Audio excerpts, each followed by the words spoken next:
Hello everybody and welcome to Climate Change Day 32. Last time we were together, we took a look at some strategies we can use to adapt to a changing planet. But over the course of our last several classes with mitigation and adaptation strategies, we never talked about how these can actually be put into action. In order to do that, we have to understand something about climate policy. Come on along, let's take a look. Our quote for today comes from Untitled Chapter, a member of the Wikwemikong First Nation on Manitoulin Island, who says, "One day I will be an ancestor, and I want my descendants to know that I used my voice so that they could have a future." By the end of today, you will be able to explain policy options for dealing with climate change. We are going to have 2 days of climate policy, and this will be the first one. The first thing that's important to talk about when talking about policy is that this is not politics. Policy and politics are not the same thing. Politics is the total complex of relations between people living in a society. Or in another way, it's how people get along. Policy is a definite course or method of action selected from among alternatives and in light of given conditions to guide and determine present and future decisions. We're talking about policy here. We will discuss politics a little bit at the end of class today, and we did talk about politics a bit on day 4 of the class when we also looked at the history of climate science, but that is not going to be the focus. We're not going to look at necessarily which policy options we should take. We're just going to look at what policy options are available. Policies can be progressive or regressive. We're not going to discuss the merits of progressive versus regressive policy options. But I do want you to know that progressive policies require more from those who can provide more and impact them more. And regressive policies require more from those who can provide the least and impact those people the most. Over the course of this class, I've heard from so many of you statements along the lines of, "It's all well and good, yes, we have this technology, but how do we convince this person living down the road? People don't care enough. People don't want to make the change. People don't want to do this. People won't do this if that."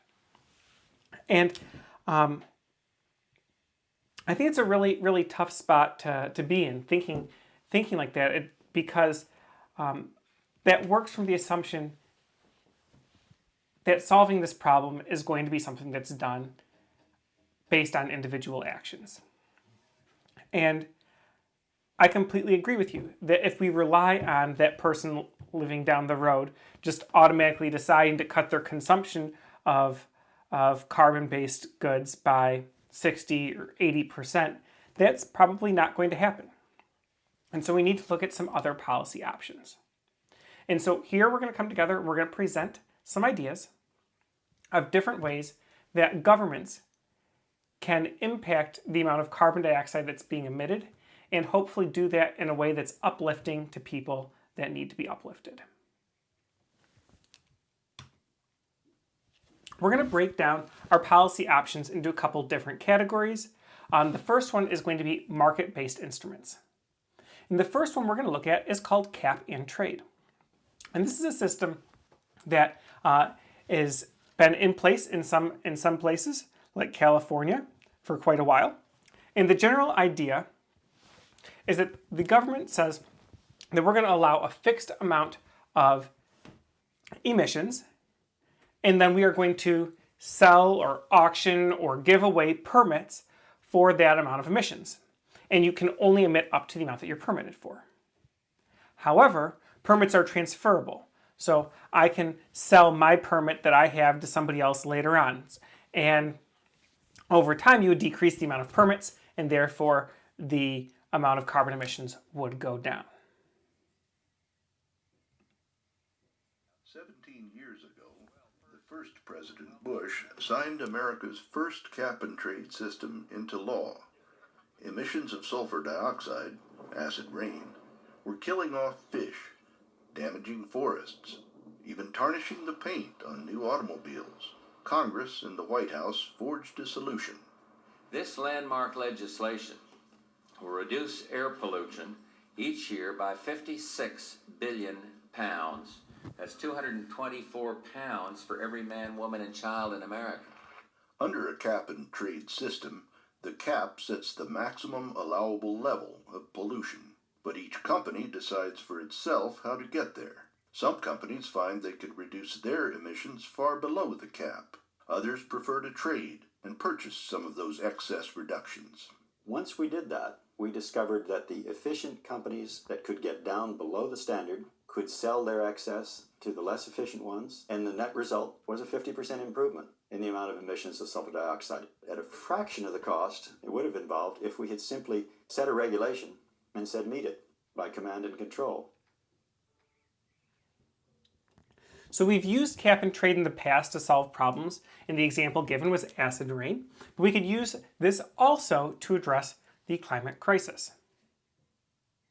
Another market-based instrument is a subsidy, where the government can provide financial incentives to do a certain thing. And the government incentivizes or subsidizes all sorts of things across the economy. One example of a subsidy is a renewable energy tax credit. And so if you want to put a solar system on your roof, you might find the upfront costs prohibitive. But if you apply the tax credit, it becomes much cheaper. So for example, if you were to put a solar system onto your house in 2018, you would get a 30% credit on your taxes for the cost of that system. In fact, you'd be making that tax credit, or you'd be making that solar system 30% cheaper. Over time, that subsidy has decreased and will expire at the end of 2021. The idea of decreasing the subsidy over time is to encourage people to act now before that benefit goes away. You can use that tax credit to install a geothermal heat pump to warm your house, or to install a wind turbine, or a solar system, or a fuel cell. There are not just subsidies for new energy production, but also energy efficiency, remembering that the most efficient kilowatt hour is the kilowatt hour that is not used. The next thing I want to do is I want to talk to you about the concept of a carbon tax. And a lot of times we think about taxes as being non-starters. Yes, we're going to just tax all the carbon. We produce a lot of carbon, that's a lot of tax. People aren't going to want that. People tend to not like being taxed. And so whenever a tax proposal comes up, the likelihood of it passing is very much reduced. However, there are some very clever proposals that have been made about the carbon tax in a way to make it palatable for everybody and actually very financially advantageous to most.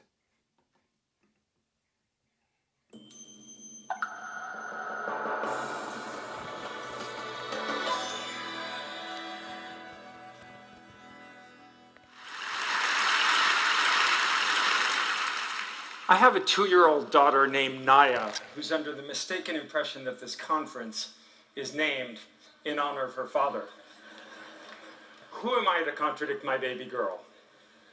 As many of you know, there's something about becoming a parent that concentrates the mind on long-term problems like climate change.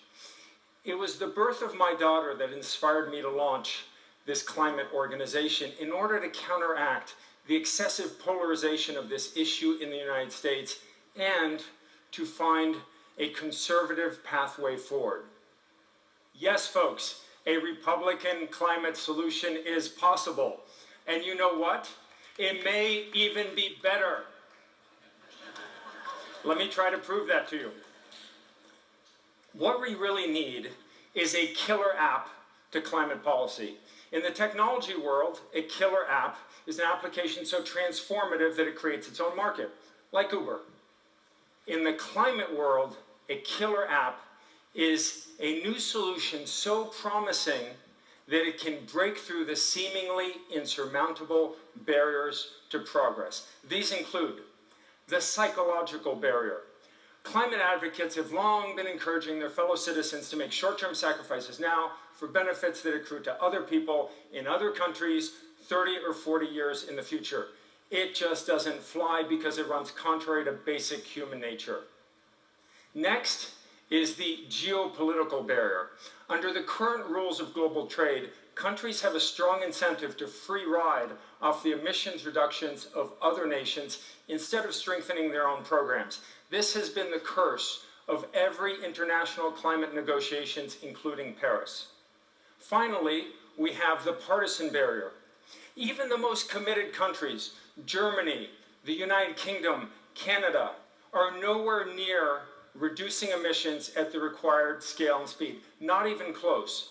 And the partisan climate divide is far more acute here in the United States. We are fundamentally stuck, and that is why we need a killer app of climate policy to break through each of these barriers. I'm convinced that the road to climate progress in the United States runs through the Republican Party and the business community. So in launching the Climate Leadership Council, I started by reaching out to a who's who of Republican elder statesmen and business leaders, including James Baker and George Shultz, the two most respected Republican elder statesmen in America. Martin Feldstein and Greg Mankiw, the two most respected conservative economists in the country. And Henry Paulson and Rob Walton, two of the most successful and admired business leaders. Together, we co-authored The Conservative Case for Carbon Dividends. This represents the first time that Republican leaders put forth a concrete, market-based climate solution. Thank you. We presented our plan at the White House 2 weeks after President Trump moved in. Almost every leading editorial board in the country has since endorsed our plan. And Fortune 100 companies from a wide range of industries are now getting behind it. So by now you're probably wondering, what exactly is this plan? Well, our carbon dividend solution is based on 4 pillars. The first is a gradually rising carbon tax. Although capitalism is a wonderful system, like many operating systems, it's prone to bugs, which in this case are called market failures. By far the largest is that market prices fail to take social and environmental costs into account. That means that every market transaction is based on incorrect information. And this fundamental bug of capitalism, more than any other single factor, is to blame for a climate predicament. Now, in theory, this should be an easy problem to fix. Economists agree that the best solution is to put a price on the carbon content of fossil fuels, otherwise known as a carbon tax. This would discourage carbon emissions in every single economic transaction every day of the year. However, a carbon tax by itself has proven to be unpopular and a political dead end. The answer is to return all the money raised directly to citizens in the form of equal monthly dividends. This would transform an unpopular carbon tax into a popular and populist solution, and it would also solve the underlying psychological barrier that we discussed by giving everyone a concrete benefit in the here and now. And these benefits would be significant. Assuming a carbon tax rate that starts at $40 per ton, a family of 4 would receive $2,000 per year from the get-go. According to the US Treasury Department, the bottom 70% of Americans would receive more in dividends than they would pay in increased energy prices. That means that 223 million Americans would win economically from solving climate change. And that is revolutionary and could fundamentally alter climate politics. But there's another revolutionary element here. The amount of the dividend would grow as the carbon tax rate increases. The more we protect our climate, the more our citizens benefit. This creates a positive feedback loop, which is crucial because the only way we will reach our long-term emission reduction goals is if the carbon tax rate goes up every year. The third pillar of our program is eliminating regulations that are no longer needed once that a carbon dividends plan is enacted. This is a key selling point to Republicans and business leaders. So why should we trade climate regulations for a price on carbon? Well, let me show you.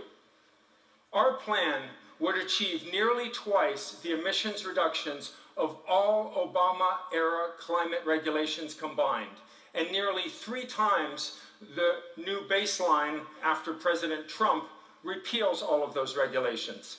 That assumes a carbon tax starting at $40 per ton, which translates into roughly an extra 36 cents per gallon of gas.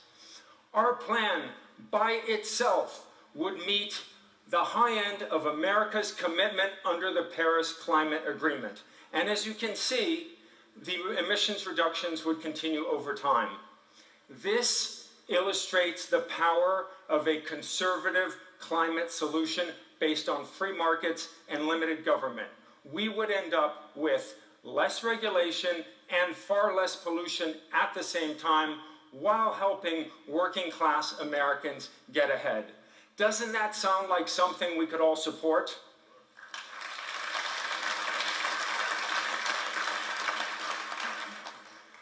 The fourth and final pillar of our program is a new climate domino effect based on border carbon adjustments. Now that may sound complicated, but it too is revolutionary because it provides us a whole new strategy to reach a global price on carbon, which is ultimately what we need. Let me show you an example. Suppose that country A adopts a carbon dividends plan and country B does not. Well, to level the playing field and protect the competitiveness of its industries, country A would tax imports from country B based on their carbon content. Fair enough. But here's where it gets really interesting, because the money raised at the border would increase the dividends going to the citizens of country A. Well, how long do you think it would take the public in country B to realize that that money should be going to them and to push for a carbon dividends plan in their own land? Add a few more countries and we get a new climate domino effect. Once one major country or region adopts carbon dividends with border or carbon adjustments, other countries are compelled to follow suit. One by one, the dominoes fall. And this domino effect could start anywhere. My preference, strongly, is the United States. But it could also start in the United Kingdom, in Germany or another European country, or even in China. Let's take China as an example. China is committed to reducing greenhouse gas emissions. But what its leaders care even more about is transitioning their economy to consumer-led economic development. Well, nothing could do more to hasten that transition than giving every Chinese citizen a monthly dividend. In fact, this is the only policy solution that would enable China to meet its environmental and economic goals at the same time. That's why this is the killer app of climate policy, because it would enable us to overcome each of the barriers we discussed earlier: the psychological barrier, the partisan barrier, and as we've just seen, the geopolitical barrier. All we need is a country to lead the way. And one method of finding what you're looking for is to take out an ad. So let's read this one together. Wanted, country to pioneer carbon dividends plan. Cost to country, 0. Starting date, as soon as possible. Advantages, most effective climate solution. Popular and populist, pro-growth and pro-business. Shrinks government and helps the working class. Additional compensation, gratitude of current and future generations, including my daughter. Thank you.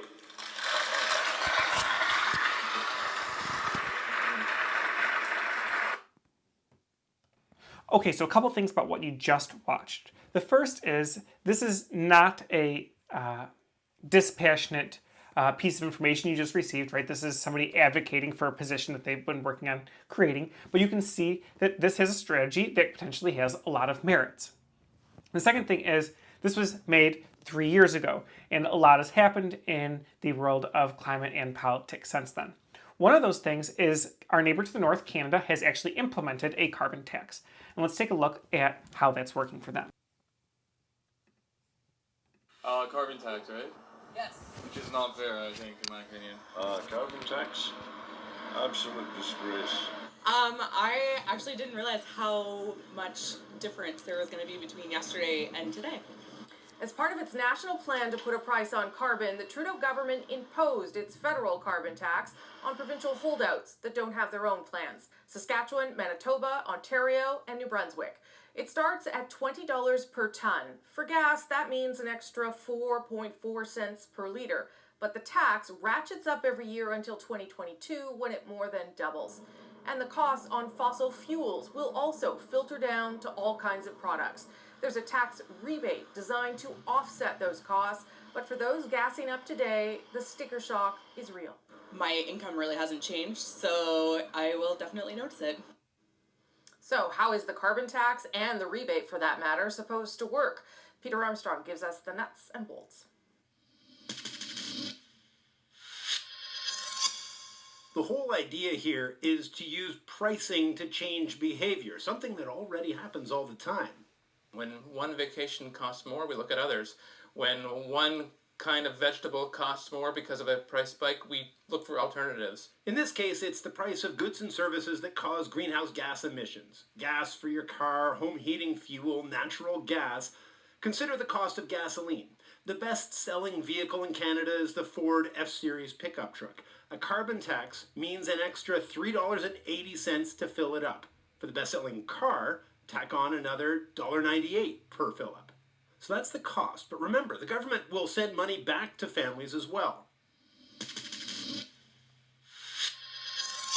Imagine a bar where the price of a certain beer goes up by $5, but the bar is giving out $5 bills. You can still buy that more expensive beer and use that rebate to cover the additional expense, or you can pocket the $5 and buy a different, less expensive beer. It's the same premise with the carbon tax rebate. A higher price, but a chance to pocket extra cash if consumers find a cheaper way to get around or heat their homes and businesses.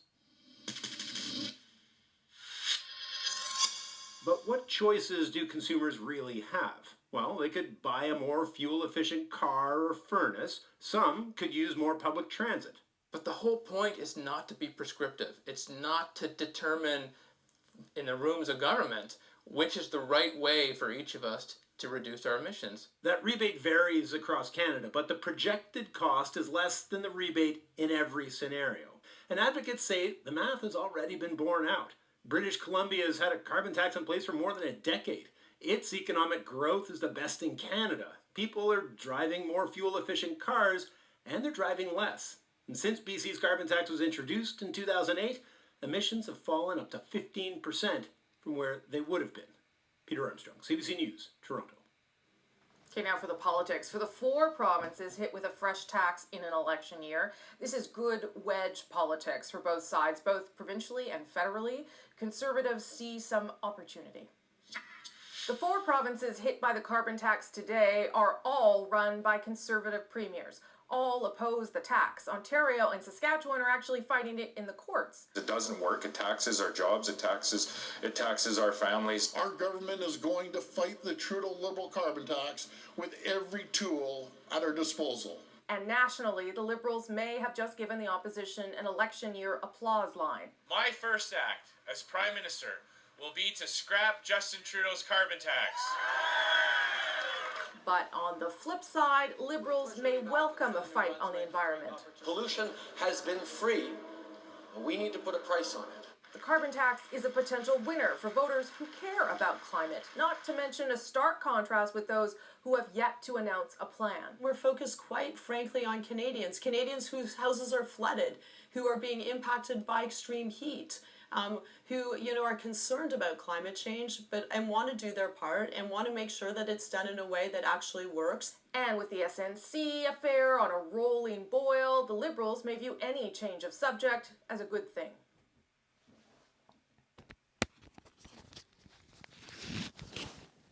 And of course we know how that election panned out, as Justin Trudeau is still the Prime Minister of Canada. I know we went more in depth into the carbon tax than into cap and trade. That is not because we are necessarily advocating for one over the other here, just because I think there's more moving parts in the carbon tax that we have to understand, whereas the cap and trade system is pretty straightforward. In addition to the market-based instruments, we have regulatory instruments as well. A regulatory approach includes non-tradable permits. You are allowed to emit this much. You must make cars that produce no more than X amount of emissions. In 2007, the US Supreme Court ruled that carbon dioxide and other greenhouse gases meet the Clean Air Act's definition of air pollutants, which are regulated by the EPA, which means the EPA can set limits on how much CO2 and other greenhouse gases are able to be emitted, just like they can make those rules for how much lead or PFAS is allowed to be in your water. The US uses these regulatory instruments all the time. We have the CAFE, or the safe standards for how much our cars are allowed to emit. California says that all new vans and trucks in the state must be electric by the year 2024. That is a regulatory approach. This is much more prescriptive than the market-based approaches were.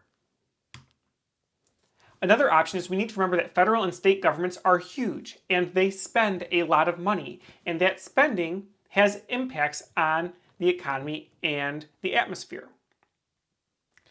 Reducing department agency emissions themselves is impactful. The Department of Defense is the world's largest emitter.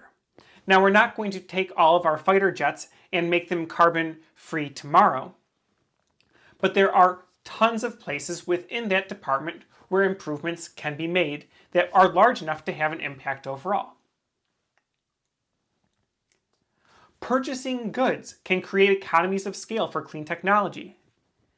The USPS, the United States Postal Service, has a fleet of 200,000 vehicles. It's one of the largest car fleets in the world. Now, these cars are old.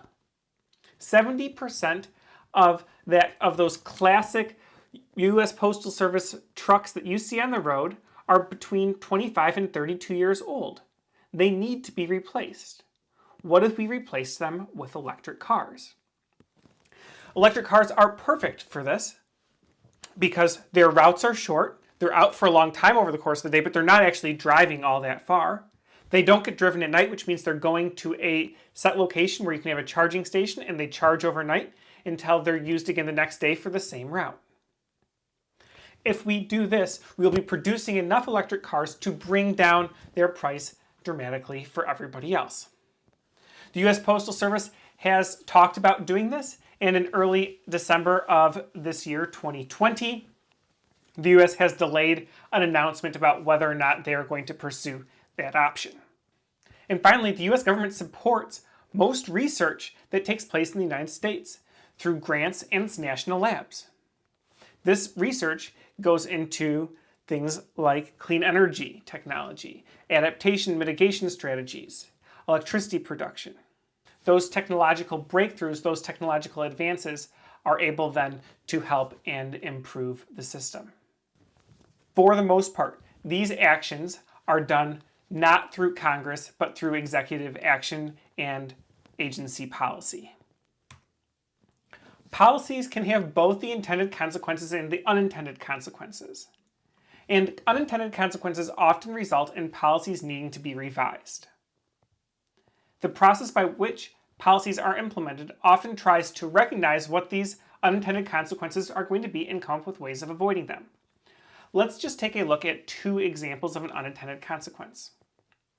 California implemented a cap-and-trade system with the intended consequence of having a net reduction in greenhouse gas emissions in the state.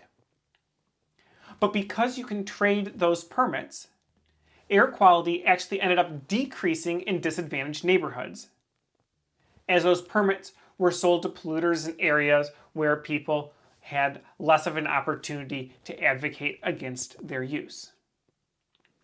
So, as a response to that, 25% of the revenue produced by selling these permits is now reinvested in disadvantaged communities. Some people say this is enough to make up for the unintended consequence, and other people say that it is not nearly enough. Another example is employment for coal miners. If we stop burning coal, what are all of these people going to do? So if we stop burning coal, which is going to happen regardless of any policies that are implemented because coal is cost prohibitive actually to burn already. So from a purely financial standpoint, coal is on its way out. But what do? One option is to support these people through training on other forms of employment. Hopefully still in the energy sector, but now looking at clean energy options. I know we said we weren't going to talk about politics, but I want to show you one quick video about some opportunities for bipartisan cooperation.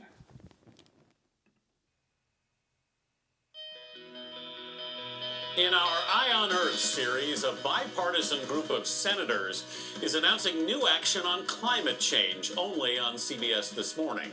Some prominent Republicans are joining Democrats to address the crisis. Scientists warn climate change could have dire consequences and soon.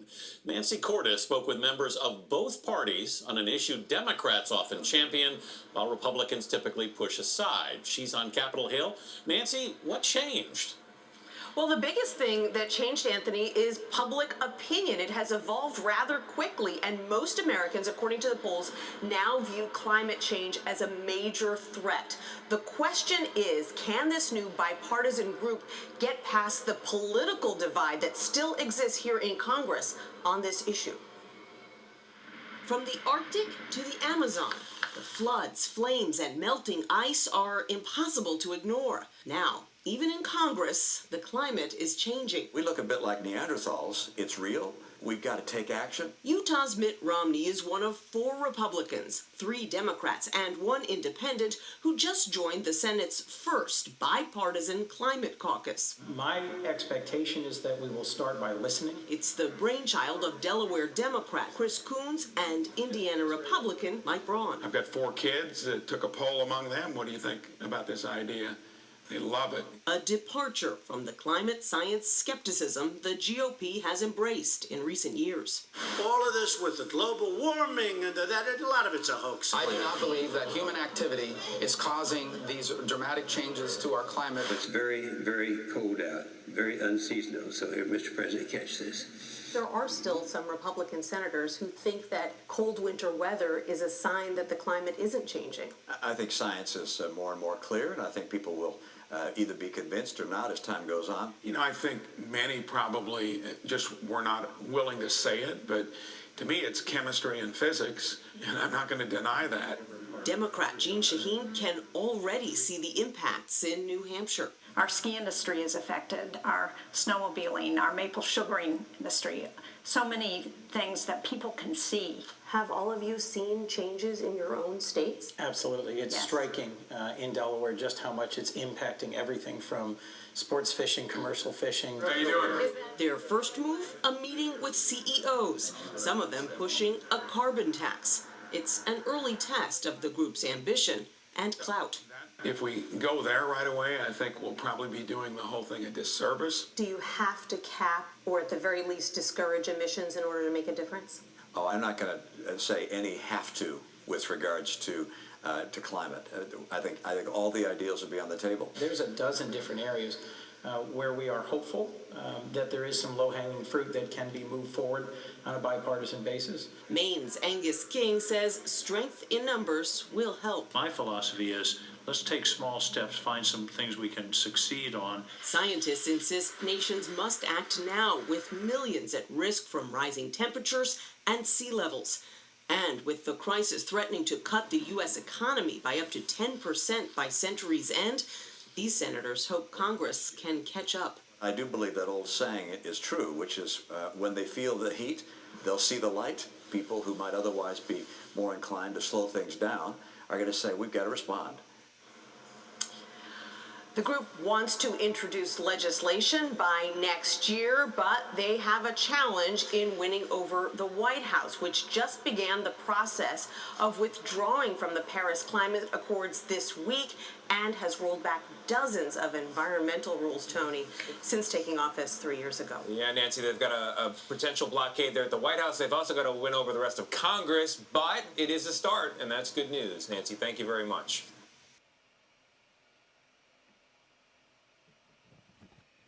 There are so many options for policies that will help us mitigate the impact of climate change. Today we looked at just a couple of them, but I would like you to know that there are many, many more things that we can do.